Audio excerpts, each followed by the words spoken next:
नमस्कार, मैं हूं आपके साथ अभिनय सिंह चौहान और आप देख रहे हैं हमारा विशेष कार्यक्रम छत्तीसगढ़ के बाद हमर साथ। आज बात खाद्य संकट को लेकर हो रही सियासत की, जहां दक्षिण एशिया में जारी युद्ध के कारण भारत विकराल खाद्य संकट के मुहाने पर खड़ा है। एक तरफ तो समुद्री मार्ग से खाद्य का आयात बंद है, वहीं दूसरी तरफ गैस आदि की कमी के कारण भी खाद्य की घरेलू उत्पादन में जो है चपत लगी है और लगभग उत्पादन ठप होने की कगार पर है। ऐसे में केंद्रीय रसायन और उर्वरक मंत्री जेपी नड्डा ने गुरुवार को विभिन्न राज्यों के कृषि मंत्रियों और मुख्यमंत्रियों के साथ बैठक में आश्वासन दिया है कि किसानों और कृषि क्षेत्र को आगामी खरीफ मौसम में किसी तरह की कमी का सामना नहीं करना पड़ेगा। बीजों और उर्वरकों का स्टॉक पर्याप्त मात्रा में उपलब्ध है, किंतु इस बैठक से पहले ही पूर्व सीएम भूपेश बघेल आरोप लगा चुके हैं कि छत्तीसगढ़ में डीएपी और यूरिया खाद का रैक नहीं उतर रहा है। बघेल का कहना है कि यूरिया गैस से तैयार होता है।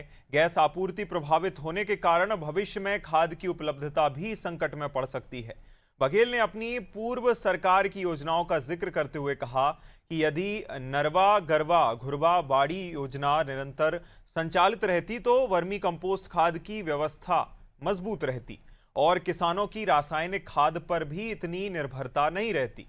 बघेल के बयान के उलट छत्तीसगढ़ के कृषि मंत्री रामविचार नेताम का कहना है कि खाद्य संकट इसलिए पैदा होता है क्योंकि बिचौलियों को कांग्रेस का समर्थन मिलता रहा है। नेताओं के बयान पर पलटवार करते हुए कांग्रेस ने कहा कि भाजपा सरकार में होते हुए भी बिचौलियों पर कार्रवाई से क्यों डर रही है। आपको बता दें कि खरीफ सीजन 15 जून से शुरू हो जाता है। ऐसे में पहले से ही संकट से जूझ रही सरकारें युद्धकाल में खाद कैसे उपलब्ध कराएंगी और वर्मी कंपोस्ट खाद जैसी योजनाओं को बंद क्यों किया गया है। आज इन्हीं सवालों का जवाब तलाशने की कोशिश करेंगे। पहले सुन लेते हैं कुछ प्रतिक्रियाएं। खाद का संकट नहीं, संकट उन्हीं का है। कांग्रेसियों को कांग्रेसी से संकट है। खाद के हमारे यहाँ देश में किसी प्रकार का संकट नहीं है। संकट इसलिए है कि जितने चोरमदारी करने वाले लोग हैं, जो बिचौलियागिरी करने वाले लोग हैं, उनका समर्थन कांग्रेस करते आई है और इसलिए अब उनके ऊपर सख्ती हम करने जा रहे हैं। हमारी सरकार बहुत सख्ती करेगी कि किसी प्रकार से कोई गैर कानूनी ढंग से खाद का उर्वरकों का भंडारण न करे। देखिए, सत्ता में आप बैठे हुए हैं, कहीं बिचौलियों तो कार्रवाई करने पे डर क्यों रहे। रामविचार नेताम अपनी जिम्मेदारी से भागना बंद करें। इस प्रदेश में खाद का संकट है, पूरे देश में खाद का संकट है। तो ऐसी स्थिति में उस संकट के लिए आपने क्या कार्य योजना बनाई, उसके बारे में बात करें। कांग्रेस को गाली बक के, कांग्रेस को कोस के बहुत दिन तक आप सरकार में नहीं रह सकते। आपने कांग्रेस के ऊपर में झूठे आरोप लगा के सत्ता हथियाया है। अब 2 साल पूरा हो गया है। आपने क्या किया इन दो सालों में, जनता उसका आकलन कर रही है। यदि संकट है, खाद का संकट है, डीजल का संकट है, पेट्रोल का संकट है, गैस का संकट है, तो आप उसका निराकरण करिए, कार्य योजना बनाइए। कांग्रेस के ऊपर आरोप लगाने से क्या होता है। और ज़्यादा जानकारी के साथ हमारे साथ खास चर्चा के लिए खास मेहमान जुड़ गए हैं। संतोष दास जी, भाजपा प्रवक्ता, हमारे साथ जुड़ गए हैं। रिंकी पांडे जी, कांग्रेस प्रवक्ता, हमारे साथ जुड़ गए हैं। इसी के साथ के शर्मा जी, वरिष्ठ पत्रकार के तौर पर हमारे साथ जुड़ गए हैं। सभी मेहमानों का सबसे पहले तो बहुत बहुत स्वागत है अनादि टीवी पर। और संतोष दास जी, आपसे चर्चा की शुरुआत कि जिस तरह की बात कही गई है, हम और कड़ाई करेंगे। कड़ाई आप पहले भी कर सकते थे, लगभग 2.5 साल तो आपकी सरकार को होने आ ही गया है, तो कड़ाई पहले भी कर सकते थे। ये उन्हीं का संकट है या फिर इससे पहले कोई संकट रहा नहीं है, विधानसभा में बातचीत नहीं हुई है? क्या इस बात को लेकर या इस बात से आप अनजान हैं अब तक? टीवी के सभी दर्शकों को नमस्कार और सभी पैनलिस्ट को भी नमस्कार। जी। देखिए, जहां तक खाद की उपलब्धता का प्रश्न है, पहले भी खाद की जो जमाखोरी है उस पर कार्रवाइयां हुई। हम्म। पिछले 2 सालों में भी लगभग कई स्थान पर जहां पर जमाखोर की जानकारी मिली है कि यहाँ पर खादों का भंडारण हुआ है अवैध रूप से, वहां पर सरकार ने कार्रवाइयां भी की हैं। देखिए, हम्म। अभी वर्तमान में जो खाड़ी युद्ध का संकट है हमारे हम्म। और ये संकट पूरे विश्व में संकट है, केवल भारत के लिए संकट है ऐसा नहीं। और इस संकट की घड़ी में निश्चित रूप से जो विदेशों से जो खाद आपूर्ति होती थी, उसमें निश्चित रूप से थोड़ी बहुत कमियां आएंगी। इसमें कोई हम ही मानते हैं, इसमें कहीं कोई मानने में गुरेज नहीं है। लेकिन इसका मतलब हमारे देश में खाद की ऐसी कमी हो गई है जिससे कि हम किसानों को आपूर्ति ना कर सके, ऐसा भी नहीं। हाँ, जरूर देखिए, कुछ बिचौलिए हैं, कुछ जमाखोर हैं, जो लोग अवैध भंडारण करके निश्चित रूप से किसानों को नुकसान पहुंचाने का प्रयास करेंगे और मार्केट में खाद्यान्न की उपलब्धता को निश्चित रूप से प्रभावित करने का प्रयास करेंगे। तो ऐसे लोगों पर भी सरकार कार्रवाई करने के लिए प्रतिबद्ध है। और यकीन मानिए, आप अभी आने वाले खरीफ की जो सीजन है उसमें खादों की आपूर्ति में सरकार कोई कमी नहीं रहने देगी। ये इसका सब इंतजार भी इसलिए कर रहे हैं क्योंकि ऐसी ऐसी खबरें सामने आ रही हैं जो अपने आप में काफी ज्यादा डरा देने वाली हैं। रिंकी जी, आपका रुख करेंगे और सवाल के साथ मैं आऊंगा कि छत्तीसगढ़ जैसा राज्य जहां एक बड़ी वैसे तो पूरे भारत में ही एक बड़ी जो है जनसंख्या कृषि या फिर कृषि आधारित जो है रोजगार पर अपना जो है निर्भर रहती है, कृषि को लेकर या पशुपालन को लेकर, जो लगभग कृषि के आसपास ही होता है। ऐसे में अगर खाद की कमी से अगर रूबरू होना पड़े तो कितनी बड़ी बात है और कितना बड़ा संकट अगर ये होगा तो हमें सामना करना पड़ सकता है। रिंकी जी, सामना तो बहुत बड़े संकट का करना पड़ सकता है, क्योंकि सबसे बड़ी बात यह है कि जो हमारा देश है वो संकट से जूझ ही रहा है। इस बात को नड्डा जी अच्छे से जान रहे हैं कि यूरिया डीएपी के लिए हमें कितनी प्रॉब्लम झेलनी पड़ रही है। तब भी उन्होंने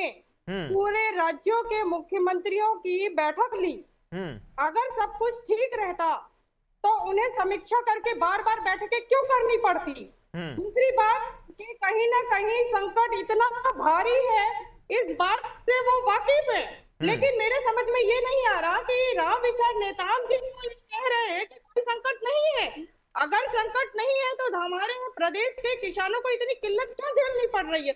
उन्हें समय पे यूरिया क्यों नहीं उपलब्ध हो रहा है? उन्हें समय पे अपना बीज उपलब्ध क्यों नहीं हो रहा, उर्वरक उपलब्ध क्यों नहीं हो रहा? आपको मैं बता दूं, यही समय है कि जब हमारे जो किसान है धान बेच करके जो पैसा कमाते हैं, उस पैसे से वो लोग इस यूरिया लेकर के एकत्रित करके रखते हैं ताकि पानी गिरने पर वो अपना खेती चालू कर पाए। लेकिन सोसाइटी में वो चीज उपलब्ध नहीं हो पा रही है। बड़े असमंजस की स्थिति उनके सामने है कि आने वाले समय में इस बार वो खेती के लिए क्या करेंगे। आपको मैं बता दूं कि हमारे यहाँ जो हमारे प्रधानमंत्री जी हैं, उन्होंने ट्रेड डील साइन करके अमेरिका से सारे किसानों को उन्होंने आग में झोंकने का काम किया है। हमारी जो विदेश नीति है, विदेश नीति पूरी तरह से रिंकी जी ट्रेड डील पर रिंकी जी सुनिए, रिंकी जी ट्रेड डील पर हम किसी और दिन चर्चा करेंगे। फिलहाल हम खाद पर चर्चा करने बैठे हैं और उस पर बेहतर सुझाव सामने आने चाहिए, मैं ये मान करके चलता हूँ। देखिए, मैं वही कह रही हूँ कि यूरिया डीएपी कहाँ से आता है, आप ही बताइए कहाँ से आता है? डीएपी को लेकर तो रिंकी जी डीएपी को लेकर तो प्रदर्शन भी हमने देखे हैं, चक्का जाम भी हमने देखा है, इस बात को हम नहीं नकार सकते।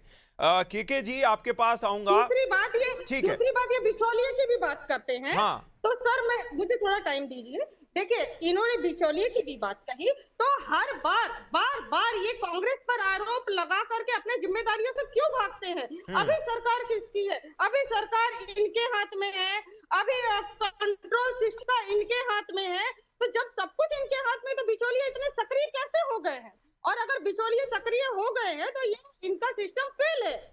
इनका सिस्टम पूरी तरह अगर रिंकी जी अगर सिस्टम फेल है, उसी को उजागर करने के लिए हम इस चर्चा में शामिल हुए हैं। हम इस पर चर्चा करेंगे आगे।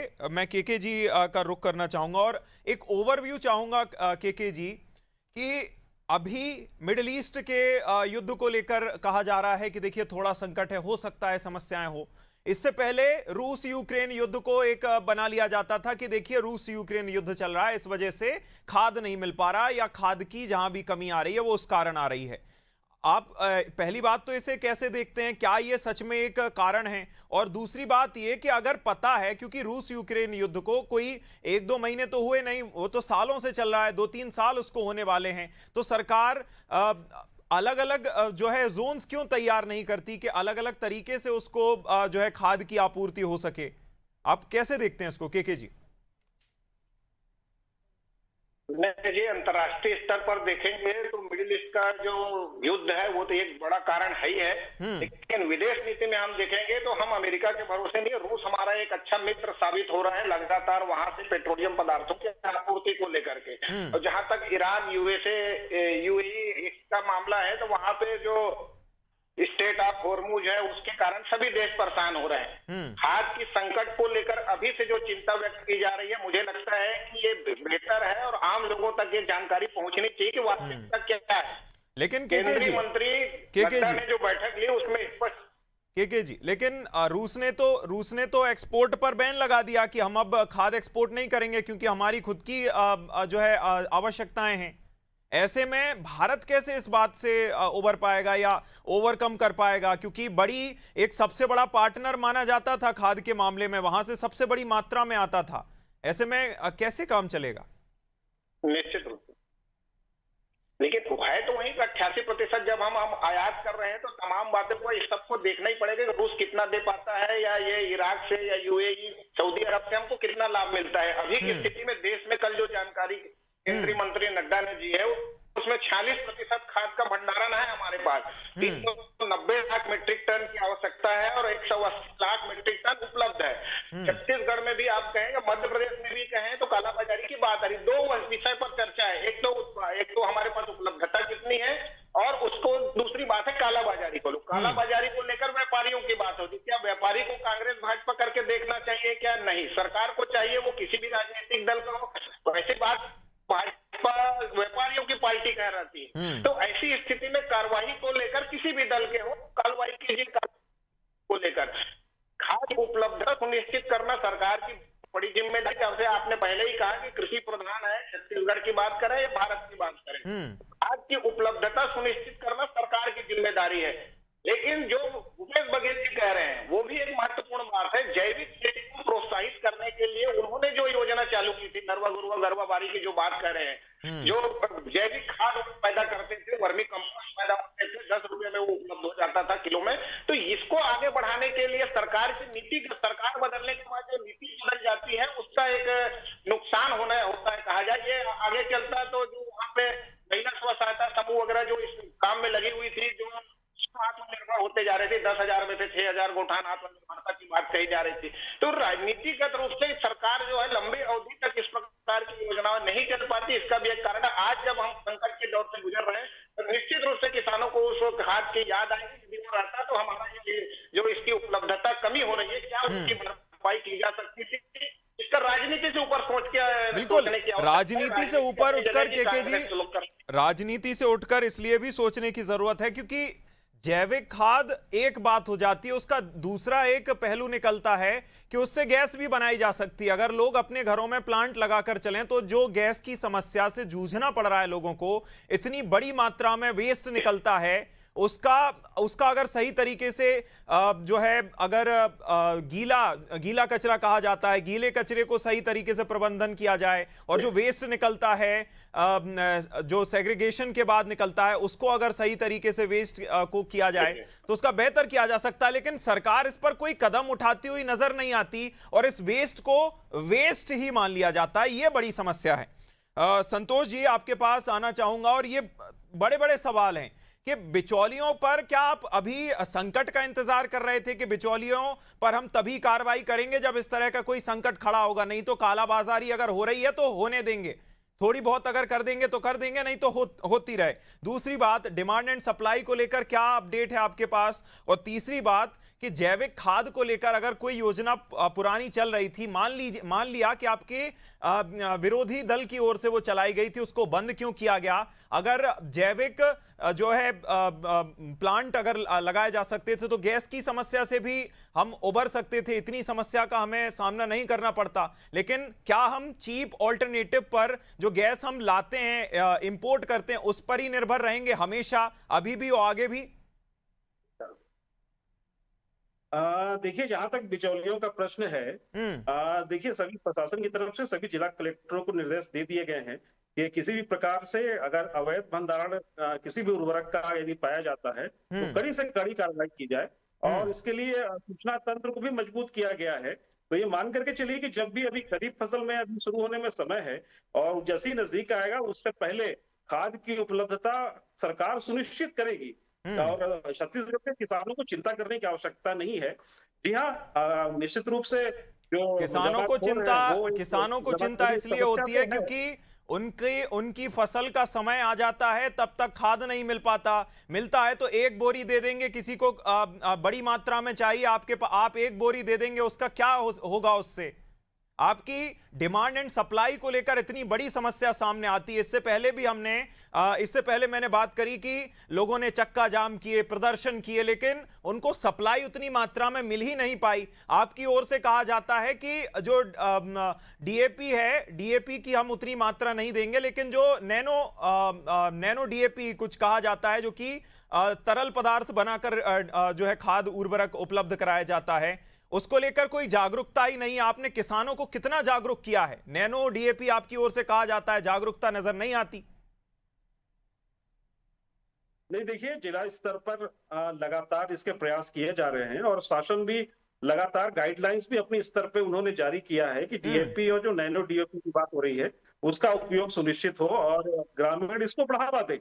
और देखिए, निश्चित रूप से जहां तक अभी आपने जो जैविक खादों की बात की, हमने भी गौठान योजना जो लागू की है उसमें जैविक खादों को बढ़ावा देने का हमने एक बहुत बड़ा प्रोजेक्ट तैयार किया है। और इस जैविक खाद जैसे ही गौधामों में अभी बनना शुरू होगा और कई गोदामों में तो बनना शुरू भी हो गया है, तो जैसे जैसे होगी वैसे वैसे जैविक खादों की प्रति रुचि भी बढ़ेगी और किसानों को जागरूक भी किया जा रहा है। नहीं, और सवाल संतोष जी ये है कि अगर कोई योजना चल रही थी उसमें अगर पहले से बन रहा था, या तो बन नहीं रहा था या फिर अगर बन रहा था तो उसको आपने रोका क्यों? नए सिरे से चालू करने के लिए क्या जरूरत थी? मतलब 2-2.5 साल होने आ गए हैं, सवाल तो अब होंगे। देखिए, भूपेश सरकार की जो नरवा घरवा गुरवा बारी योजना, गौठान योजना थी, वो वास्तव में उसमें इतने बड़े पैमाने पर भ्रष्टाचार हुआ कि जब भी आप गौठानों में जाएंगे तो केवल और केवल बहुत टूटे फूटे निर्माण कर देते, वहां पर कोई जैविक खाद बनने जैसे कोई संस्थान थी ही नहीं। वहां पर आपको कोई जानवर भी नहीं दिखता था। तो ऐसे कई गोठान ऐसे पाए गए। हमने तो खुद जांच की थी जब हम विपक्ष में थे। कई गोठानों में व्यक्तिगत रूप से भाजपा के नेतागण गए, जनप्रतिनिधि गए, उन्होंने स्वयं जांच की, वीडियो बनाया। भाजपा की जब से सरकार आई है तभी से उनको ये योजनाओं में परेशानियां नजर आने लगी। ये योजनाओं में कुछ भी नजर नहीं आया। कांग्रेस के द्वारा जितनी योजनाएं बनाई गई थी सबको भाजपा सरकार आने के बाद बंद करने का ठीक है रिंकी जी, बड़ा भ्रष्टाचार किया जा रहा था, जवाब दीजिए। बड़ा भ्रष्टाचार किया जा रहा था इसलिए हमने रोका।